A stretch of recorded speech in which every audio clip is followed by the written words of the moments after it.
Yeah, I think it's quite clearly a coup. I think the military took the moment. The moment certainly was propelled by the massive street demonstrations, but I think they have wanted to down the Brotherhood for a bit of time, and I think they took the moment and they accomplished, at least for now, their purpose.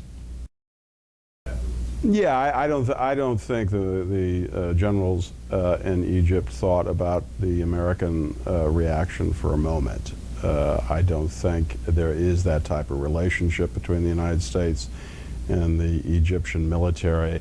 I don't think our aid, for example, has ever allowed the United States much leverage in Egypt. I think it's just the other way around. I think through that aid, the Egyptian military more or less owns us. We don't own them.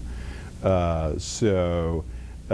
know, I think probably they predicted either a neutral or a confused position in Washington, and I think that's exactly what happened.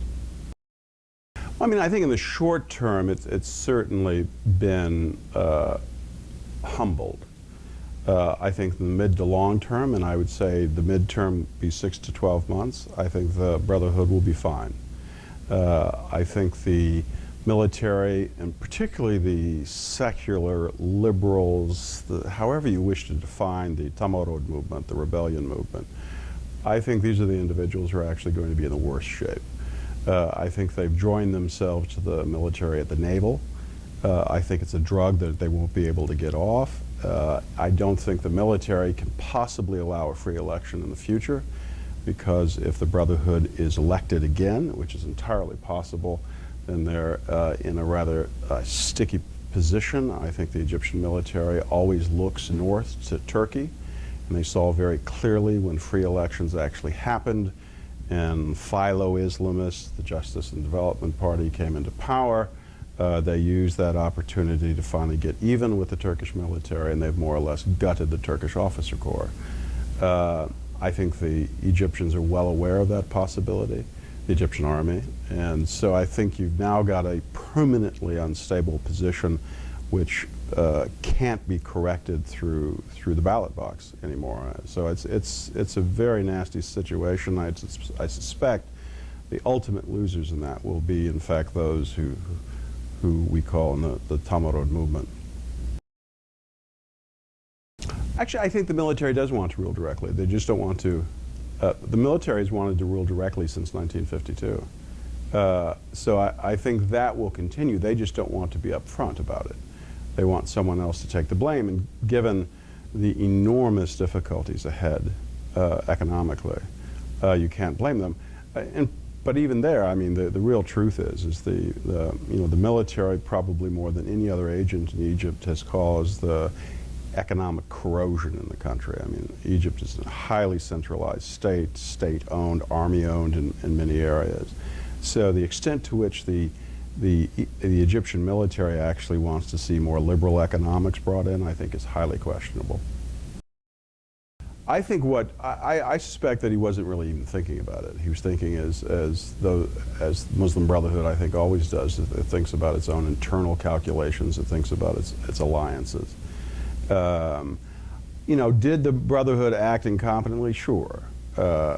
They provoked rather massive street demonstrations. So I don't think they get any credit for competence. However, on the economic front, it's pretty hard to imagine that the Tamarod movement is going to back any type of liberalization of the economy. They're probably, as a group, more hardcore socialists than even the Brotherhood. The Brotherhood, grew up under socialism, and I still think its reflexes are probably in that direction. However, the influence of the AKP in Turkey is not without some effect. So it's entirely possible that the Brotherhood actually would have been more inclined to loosen the economy a bit than the Tamarod movement.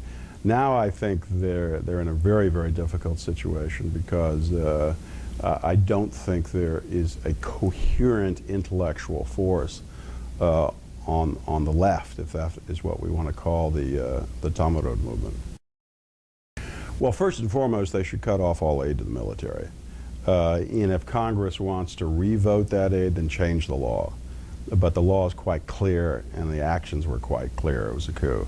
And again, I think the notion that we actually maintain leverage with the Egyptian military, I think, is a myth. I don't think that historically that's justified. So I think the primary effort now is for the United States to exert itself to try to bring about some type of free elections again. But it's an incredibly difficult situation because the military is now, I think, it's set itself up pretty clearly as being opposed to any type of free elections. Well, they can't allow the Brotherhood. They can't allow the Brotherhood to compete. And I think... So divide the Brotherhood into deliberations on the new Constitution, which will have a referendum, and then after the referendum, then they're supposed to... Yeah, but let's imagine that the same type of voting return comes as we saw in the past.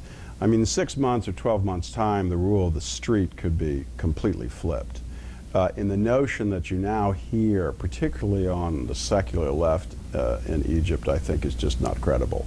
And that is that the secular left represents a majority of the Egyptian population. I mean, for goodness sakes, I mean, the secularists are a minority now in Turkey, probably, a very slim minority. And that is the most secularized society in the Middle East, Muslim society. So Egypt is a profoundly religious country.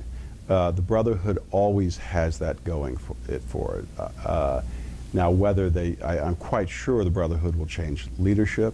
There may be fracturing in the Brotherhood. There may be a growth of more Islamic parties. That's entirely possible. But the notion that the Islamic parties will be a distinct minority and the secular parties will be a majority, I think just isn't warranted. And so I would give the advantage to the other side, and I think the military knows that, and I think the military has no intention of allowing a repeat of what we've just seen.